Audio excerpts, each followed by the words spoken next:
Running the Bases with Small Businesses. I'm Randy Rohde, and I have a passion to work with small businesses, and I love baseball.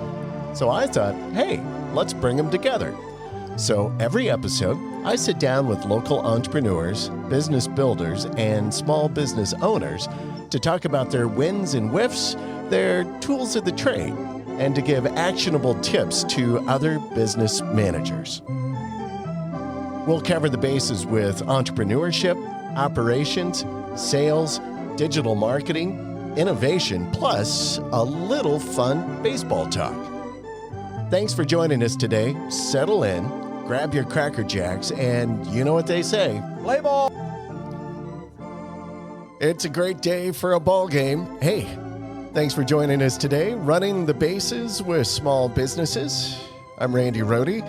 And hey, I am excited because baseball is back, and I love watching the games now. Hey, also today we've got a great guest, something a little different from what we've had in some of our past episodes. We have Renee Cavanagh, and she operates and publishes a magazine. It's called The Signature Life, which is a private monthly publication for residents of Signature of Solon and Rolling Brook Estates right here in Ohio. And Renee, welcome to the show. Good morning. I forgot my Cracker Jacks. Yeah, Cracker Jacks in the morning. They're good. I'd eat them anytime. Absolutely. Right. All right. Well, welcome. We're glad you're here today. Glad you can make it. Thank you. So, starting pitch here. So tell us about the Signature Life. What is it? What's the background? Give us the whole story. Okay, so like you said, the Signature Life is a private monthly publication. It goes to all the residents of Signature of Solon and Rolling Brook Estates. They're two communities that are connected by Gold Cart Path, so they're very integral, right? Like a lot of people in the That's all right. I just totally knocked my microphone. Sorry. A lot of people in both communities know each other and spend time with each other. So it's a really great publication about the neighborhoods for the neighborhoods, right? People love to read about themselves, and it's kind of a neat idea to have this monthly overview of what's going on with people, and it's just a really cool way for people to get to know each other a little bit better. Now, is this fairly new? How long have you been in publication? So yes and no. So the Signature Life launched, and the years are blending together, so forgive me. Maybe about 8 years ago, there was another gentleman that did this, and he had done it for maybe 2 years.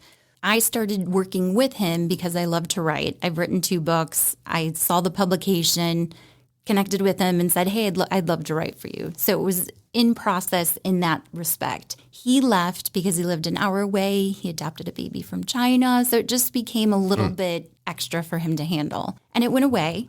And then, long story short, how, things just kind of cycle back, right? Nothing you don't ever expect. Somebody came to me and said, hey, what do you think about launching the Signature Life again? And this was maybe last July.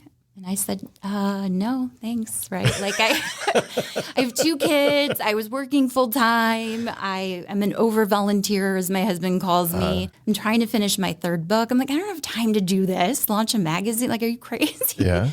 So no. So I said no. And somebody from the company called me. I called them back. Before I knew it, I was doing an interview and a personality test. And right, like one thing leads to another. And I just talked to my husband about it and said, do I want to do this? He said, I think you do, because you keep bringing it up, right? Like, do you want to do something full time that you love? Like, why wouldn't you want to do that? And I said, yeah, maybe I'll go to the training. So I went to Chicago August, July, I don't remember, August.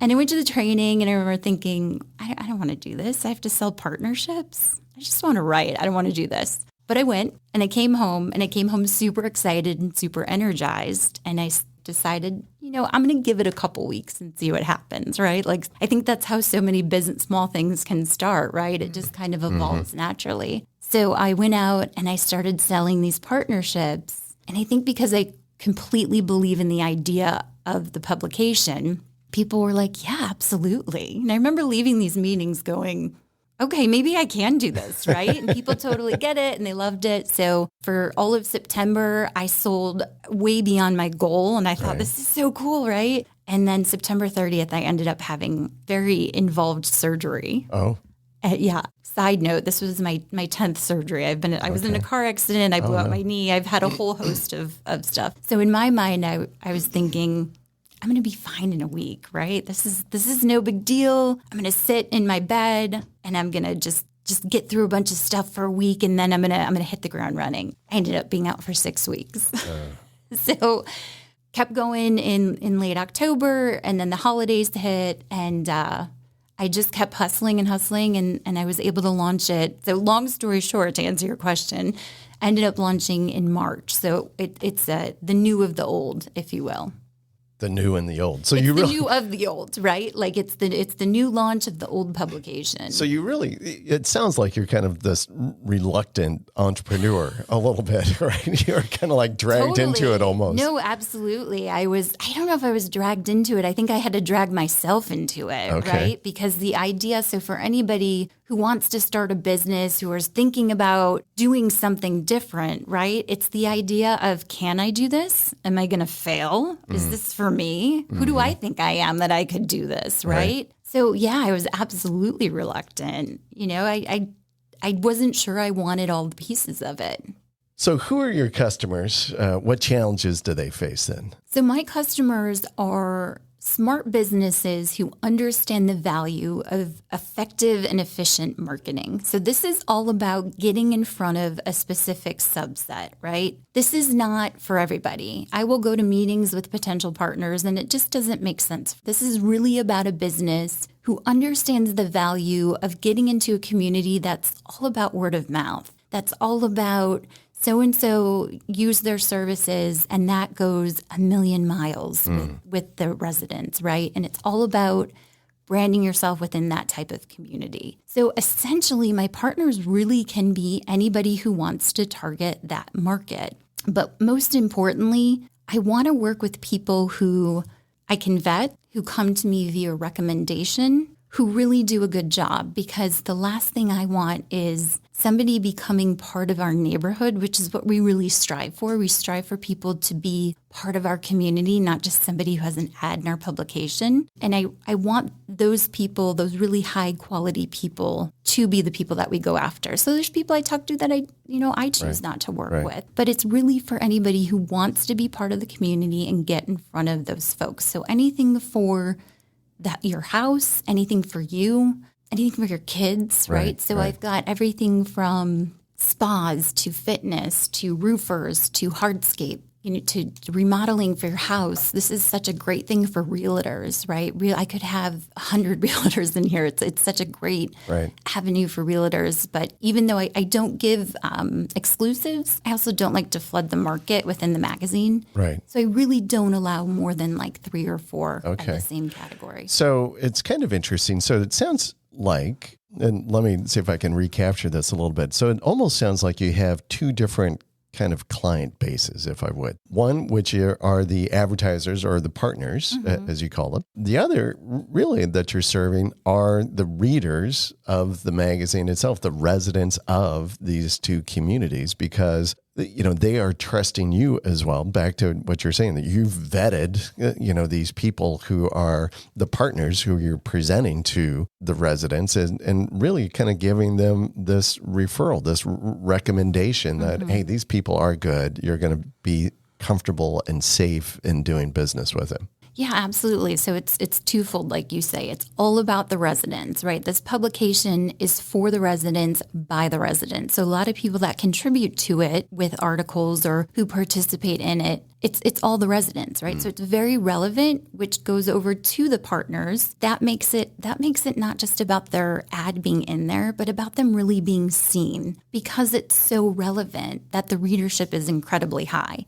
You as a resident get this in the mail, and how much stuff do we all get in the mail, right? Like we sort through our bills and the junk, and maybe we get an invitation to something if it's not an Evite or a text, and we throw a lot of junk away, right? But when you see this and it's a beautiful glossy print magazine about your community, you're more likely to to pick it out and to flip through it and to read it. Especially during COVID, people were reading it multiple times. I heard from so many people about it, right? Got to do something in COVID. Right. We got to entertain ourselves somehow. So there is that subset that I serve is the community. And to me, it's so important that the community loves it and it's about the community because that translates into the partners having this successful partnership, right? And then I am serving the partners. And the fact that it's so important to me that they do get in front of these residents and they get in front of them in the right way and, in an effective way.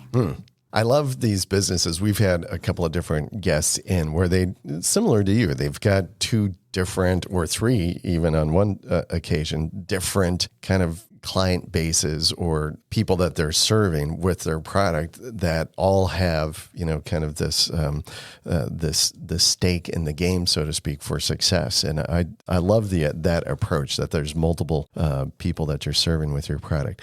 So you've kind of gave us this reluctant history of getting into the business, but you mentioned something though. So it sounds like you're an author. So I do want to, so tell us about your writing experience and then maybe how that began to influence as well, how you got into the magazine publication. So after my first daughter was born, she's now 15 and a half, which is super scary because she's driving or trying to drive. But after she was born, I learned, like every first-time parent, a lot of your nights become give the baby a bath, feed the baby, put the baby to bed, and now I'm home because I'm home. I'm too tired to go anywhere, right? So I got into the habit of going for a run after I'd put her to bed, and then I really can't remember why, but I just started writing. It was a way to fill time and not watch TV or whatnot. And I just said, I'm gonna write a book. And I don't know why, right? And it just happened, and I just started writing. And the more I started writing more, and it evolved into this book that the plot changed about 30 times. And 6 years later, right, I had a book, and I thought, okay, well, what am I going to do with this book? And side note, I just always like to point this out to my dad. I remember telling my dad, I finished this because when I was growing up, he would always say to me, you never finish anything you start. Oh. So in the beginning of it, I wrote, for my dad who said, I don't finish anything I start, guess what I finish? So I wrote this book, and I thought, well, I don't know, like, what do I do with this? So I researched how you find an agent and a publisher and the whole shebang. And I found this little tiny publisher out of Charleston, South Carolina, and they published my book, which was crazy, right? And I went through all the marketing and the press kits and all that fun stuff. And I got to work with them because they were so small to do the cover art and everything. I just got to have a say more than if I was with a big house, which I wasn't. And a friend of mine introduced me to Brad Meltzer, who's like a number one best-selling author from Cleveland. Super nice guy. He hopped on the phone with me the day before Thanksgiving and taught me how to do a book launch and like praised me for finishing a book. Like, here's this 17-time number one bestsellers. Like, you're so amazing. And I'm like, yes, I am. Keep telling me that, right? Like, because it was one of those things that one thing just led to another. So I launched the book. Brad taught me how to do a book launch, and I had one at Barnes & Noble's. And like luck of the draw, Mariel Hemingway had hers that same day in Cleveland. Oh, my. So I got to meet Mariel. We like shared the stage. We traded books. I did a spot on Live on Lakeside. So that was so much fun. And then my publisher went under. But so I retained the rights to my book. But it started this love for writing, which is what led to what I'm doing now. I've since written another book. I'm writing a sequel to my second book right now. But when this whole idea came around for this magazine way back when this other gentleman was doing the publishing, I thought to myself, it would be really great to have something where I have a deadline every month and I'm practicing my craft and my art. So that's kind of how the silly, lonely days, right, of having a baby and you're too tired to do anything evolved into kind of where I'm at, I guess, right now. Yeah. It really is a fascinating story because just as you're like this almost reluctant entrepreneur, but you're almost kind of this accidental author as well. And reluctant, right? Like I remember getting the contract to publish my first book and going, like, what am I doing? What? Who wants to read this? And what am I doing? And these people think it's good, right? Great. So I think reluctancy is like a big backbone. Well, it's worked for you, success, so it's a good recipe. All right, so here you are. So now you're publishing this magazine. It's out every month, right?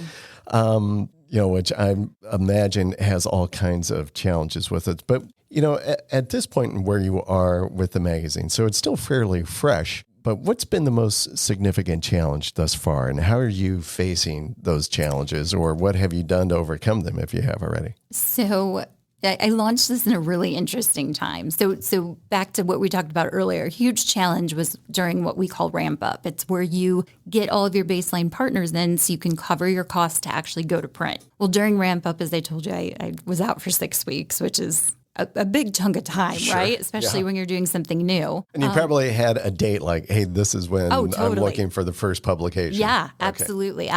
And I actually only missed the mark by 1 month, which I was pretty proud of in the sense that I was out for so long. Right. And then the holidays, right? Nobody wants to talk to you around the holidays. Yeah. It's like, call me in 2020, which who knew 2020 would be so great. But so I ended up launching on March 1st, which was super cool and really exciting, and how great that I got my first, magazine out. Yeah. Wow. And then COVID hit. So from a challenge perspective, that just added a whole new layer onto things, right? So anybody who starts their own business, you've got your whole subset of challenges, especially if you're doing a lot on your own. If you're sick, you're donezo, right? You're out. Nobody else is picking that up. So to go through the launch, to go through, healing from surgery, and then to cross this finish line, or to slide into home, as you would say, right? And have this published, and then to have COVID hit was just like, whoa, right? So that has been my biggest challenge, because to continue to grow the brand since March to now,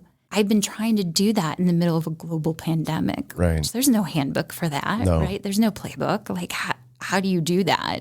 And the answer for most of April was, you don't, right? My 15-year-old was home from high school. I'm trying to homeschool science and math in high school, right? Like, I have no idea what I'm doing. And then on the other end of the spectrum, I also have a 20-month-old, which, two very different parts. Has its challenges as well. Right? But, suddenly daycare was closed. So here I am trying to navigate this brand new business, this global pandemic, homeschooling subjects that I don't belong homeschooling, and a very, very busy time in the 20-month-old life, right? They are so crazy busy at that age, and on Zoom calls. It was wild. And not just trying to grow it, but trying to retain my customers that had signed up, who now their businesses were shut down. Right.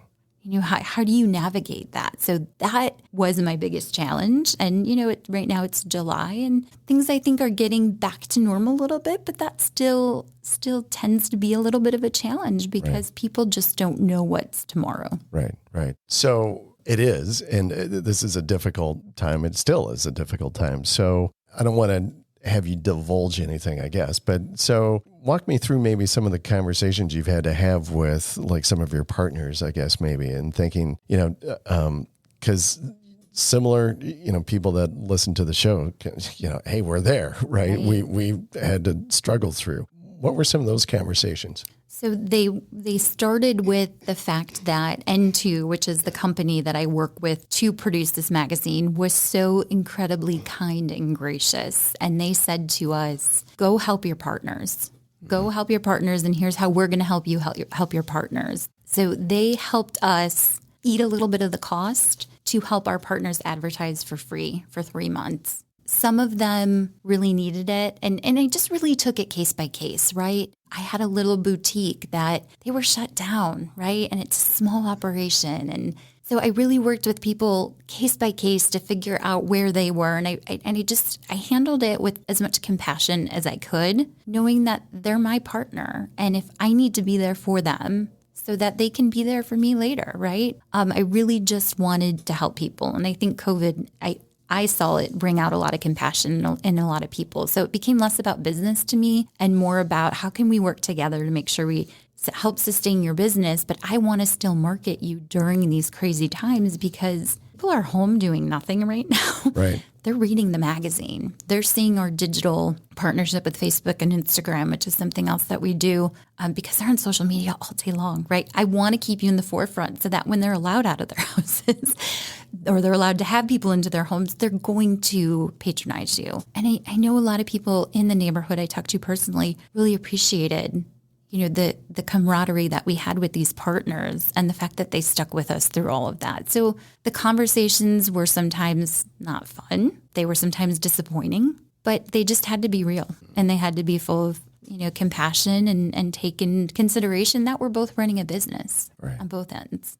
I really applaud you for your approach to that because I think, and you even mentioned it, this is, dealing with the pandemic has been horrible on so many different fronts for so many different reasons. But if there's some good things that have come from it, I think really it's almost what you described, which is kind of people helping people and helping them, kind of overcome or at least push through the struggles that we've had together because we're all facing this stuff. And I think you did a great example of the way that you operated with your business and reaching out with your partners. So I applaud you for that. That's terrific. Yes. And especially as a new business yourself, which was, I'm sure, quite difficult. So tell me about your team. So I'm assuming you don't just do this thing magically on your own in your garage. So how does all of this work? I have a printing press in my basement. No.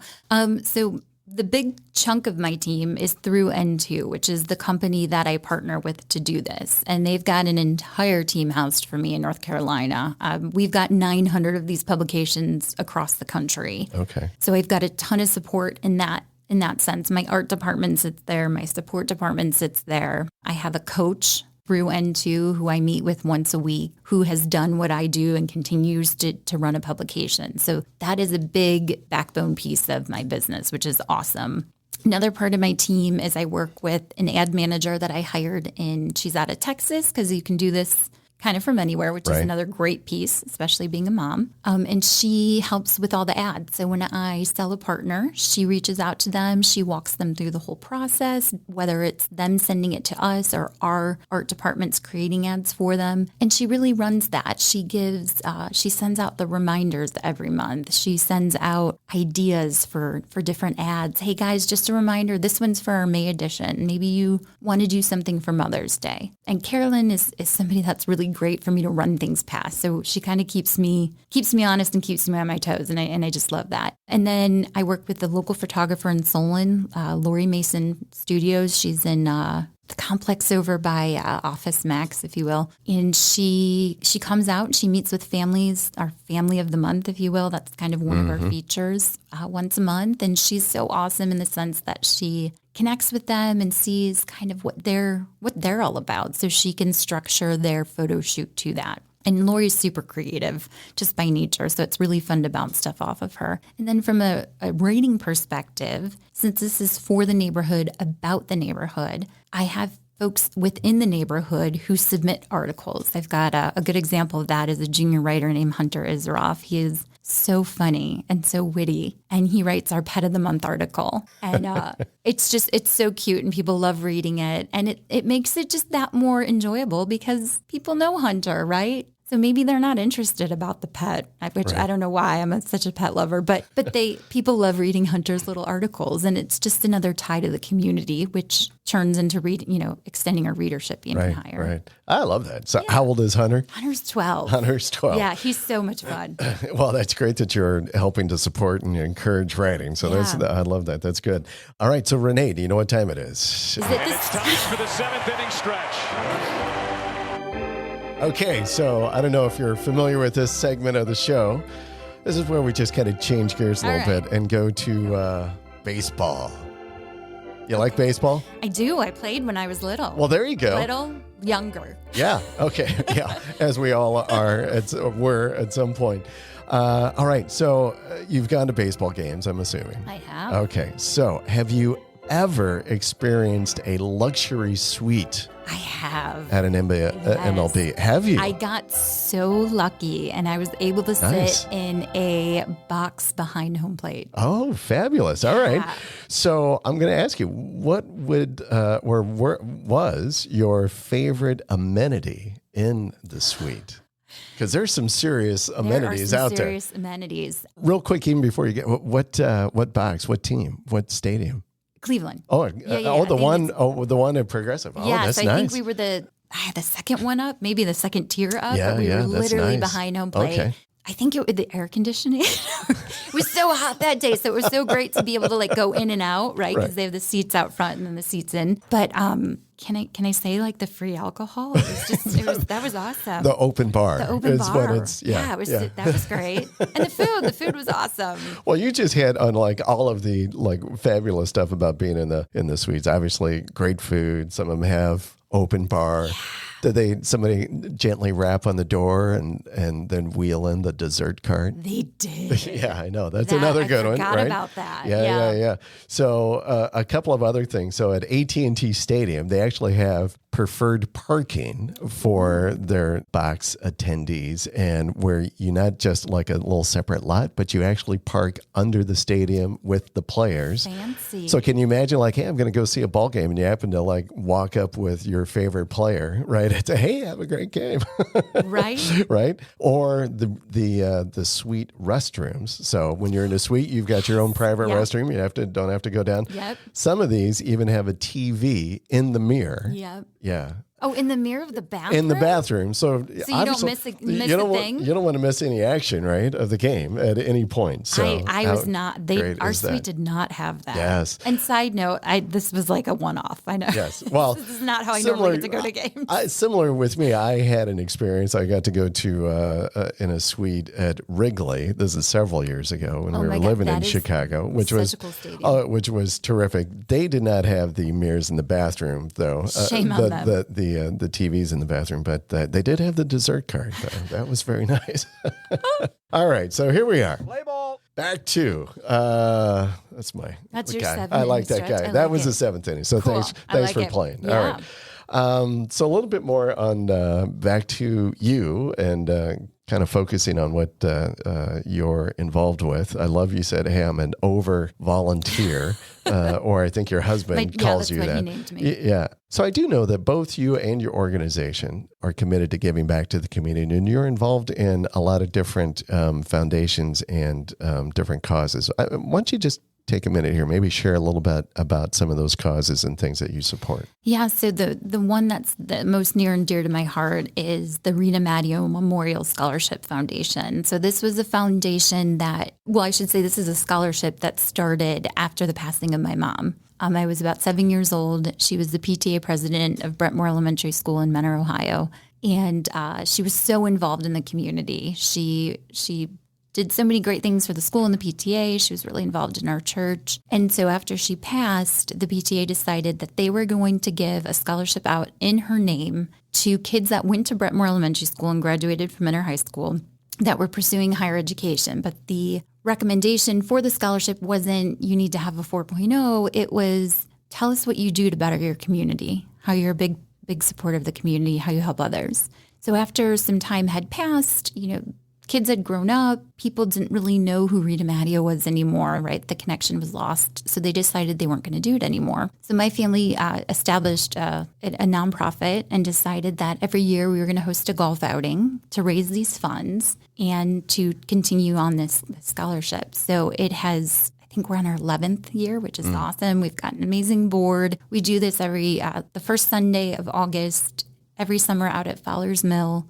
And these applicants that we get, these scholarship applications we get to read about these things that these kids are doing for others is just so amazing and so inspiring. And all of our golfers come out and they have a great time. And then we have dinner and we bring the scholarship recipients and their parents. We introduce them so these golfers can see, what this was all about, and we award them. And it's wonderful. So this year will look a little different, right, because of COVID. But that's so near and dear to my heart. And volunteering is super important to me. And so that's what really led me to N2 is because they are all about giving back. They are so community driven. We have a program called N2 Gives, and our cause of choice is human trafficking, which is something that's not fun to talk about, but it's so important, and it's literally in our backyard. We don't even notice it. And 2% of everything that's sold in the entire company goes to support N2 Gives. So we've donated $8.5 million Wow. to stop human trafficking. Wow. And when we go to conference, we bring people in from N2 Gives, and they tell stories, and they're absolutely awful to hear, but it's so important that people are educated about that cause. Oh, that's great. So glad you're involved in that. Yes. Good for you. Wow. Okay. So let me ask you a little bit about just you're a magazine helping to drive the advertisement and presentation, I guess, for your partners, supporting your community and the readers. How do you, as a magazine, as a publication, kind of market yourself? How do you connect with prospective clients? So for me, it's all about networking, because I don't, like we talked about, I don't want to just put anybody in there. So a couple really big things that I've done is BNI, which is an awesome networking group. I completely recommend that to any entrepreneur or anybody in a sales function that's trying to build their book of business. That's been great for me because all my referrals are recommendations. People refer people to me that they know their business. It's that like and trust. I also work with the residents to say, hey, who do you recommend? Who do you trust? Who would you be comfortable recommending to your neighbor? So in a sense of how do I market, I really sit back and look through recommendation, right? That's kind of the big piece of who I go after. And I like to work with people who understand the value of our business. So I just really get out there and as I'm talking, I'm just realizing it really all goes back to networking is really how I market it, because it's not about just putting this in front of people and trying to grab everybody in that I can catch in my net. It's about me kind of figuring out who they are and sitting down and figuring out if this makes sense for both of us. So it's more of a process, I guess. Right. Yeah. And you probably actually even explained a little bit of that even earlier, where you're talking about how the people that are partners with you in the magazine, you're putting them out in front of the residents, and you're kind of saying, hey, these are great people. You should check them out and do some business with them because, we vetted them. We know they're good. And on top of that, we're inviting them to be part of our community. So in addition to just being the print magazine, we also invite them to 4 social events a year with our residents. Oh. So they're really becoming part of our community. So that lends it to being even more important, right? Because we are inviting them in. They do get a copy of our publication, which it's private, right? So it's really, really important in that sense to know who they are. That really is a great business model. So I love as well that you kind of drive some exclusivity to it. So not just anybody cannot just, oh, sure, here's my check and I want to take a quarter page ad. There's a process. And we go through it. And so because of that, I think you can actually probably even create additional demand because people are like, I really want to get in there. But, as well, I'm sure that kind of your other stakeholder, the readers, really appreciate the process that you put through. So Yeah, absolutely. I mean, I've had many people call me direct and say, hey, I just want to thank you because I used Ryan for my carpet and he was awesome. Yeah. Right. And then on the flip side, I've gotten texts from partners who say, we've only been running for 3 months and I've already gotten 2 calls, which is so cool. Right. So, it's great on both ends. So I was just going to ask you, do you ever have people just come knock on your door and say, hey, I saw this in the magazine, nice job or whatever. Yeah. But you've got a real connection with the people that are doing business with you, both obviously on your partner side, but as well on the readers, right? Yeah, no, absolutely. I'm very, very connected to the readers, and I love that they're coming to me now with different ideas. And I've had residents come to me and say, hey, I've got this business of, fill in the blank. Right. Can I be in there? Like, yeah, absolutely. Let's sit down and talk about that. Yeah. So. Oh, that's good. So you have this publication. You're fairly fresh, we'll say. Yeah. What do you see around the corner? Are you thinking, down the road? Where do you find, or what are you thinking the next steps? How are you planning for it? So I have a very, very specific strategic growth plan that was put in place in March, but COVID had other ideas. So I see this growing, hopefully, right? That's the ultimate goal, is to grow my publication, to grow my partnerships, to refine my partnerships, right? I don't give exclusivities out, but I also don't flood it with certain, I don't want to have 800 realtors in here. Right. I only want 4, otherwise it becomes meaningless for them Right. to be in there. But I do want to grow my partnerships. I want to grow my staff. I want to grow my writers. I want to grow the involvement, and I want to grow my events. I had 2 events that got canceled because of COVID. So we're trying to slowly kind of tiptoe back into that and trying to figure out what that looks like.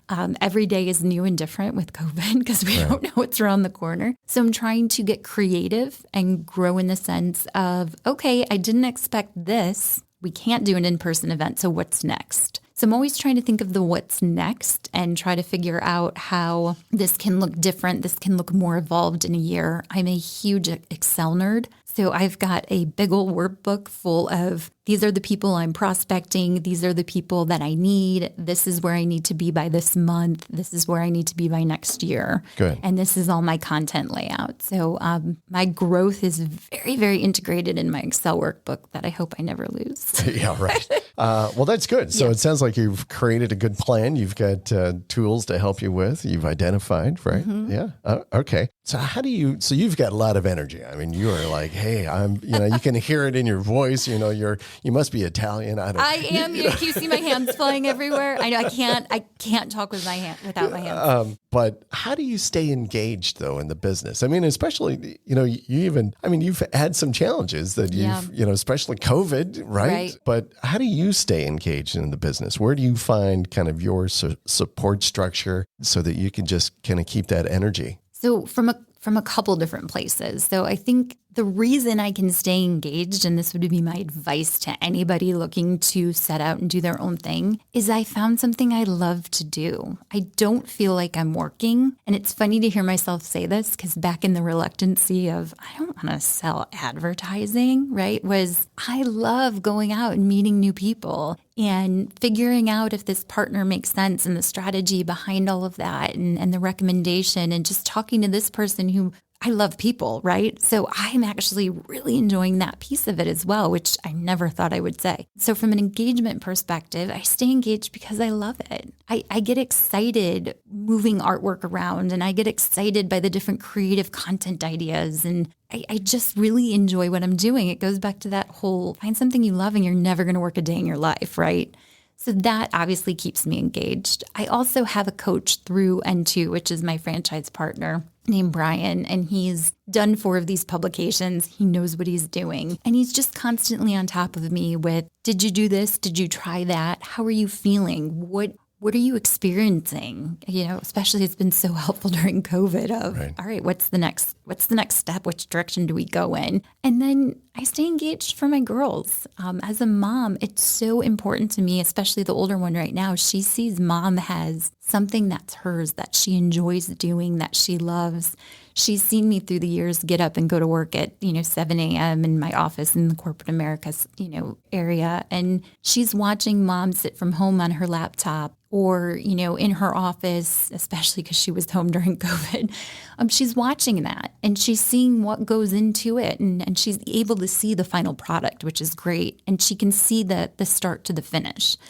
So that keeps me engaged is inspiring my kids to do something they love. Right. Oh, that's great. I love that, being the role model for your kids. How about advice for the rookies or other small business owners? I say rookies, but people who are either just starting out in operating, owning their small business and or thinking about it, and or veterans. I mean, some of the stuff that you've experienced, at this point in launching your business, what are some things you would partake with? So learn to fail because it happens, and failing is the best thing that you can do. I learned to fail when I was trying to get a publisher with my first book. I can't tell you how many rejection letters I got. It was sad, right? But if you want something bad enough, you're just going to keep going. And being in ramp up when I was doing, trying to get the publication off the ground, just like anybody starting a business, I had days where I was like, what am I doing? I can't do this. And I'm never going to get this off the ground. And who do I think I am? Just keep going because it's okay that you fail. It's okay that you run into challenges like being out for 6 weeks and not expecting it because that's life. But if it's important enough to you, you're going to keep going and you're going to keep doing it. You're going to keep failing. And that's the best thing that you can do because you're going to learn from it. Right. And it's so fun. and so rewarding to get on the other side and look back and go, wow, I really screwed that up, or I really fell flat on my face. But now I know how to get around that. And so the next time I really screw up or I really fall flat on my face, which is going to happen so many more times, I know that there's a light behind that, right? There's a reason for that. So I think my best advice is learn to fail. That is something, a lesson that I try to even teach my kids. Like, it's okay to fail. And as a small business, you're going to like, hey, I have these ideas and sometimes they work out, sometimes they don't. It's okay. Yeah. Keep pushing on. You're going to land on something that's really going to matter. Hey, listen, that is the ball game. I appreciate Absolutely. It's been a joy having you here. Thank you. This was fun. Yeah. Thank you for being on the show. And for the listeners, thanks for joining us today. And if you liked our show, please tell your friends, subscribe, and we'd truly appreciate your review. And we'll see you around the ballpark. Running the Bases with Small Businesses is brought to you by 38 Digital Market, a digital marketing agency committed to client growth with lead generation, higher conversions, and increased sales. Connect with us today at 38digitalmarket.com.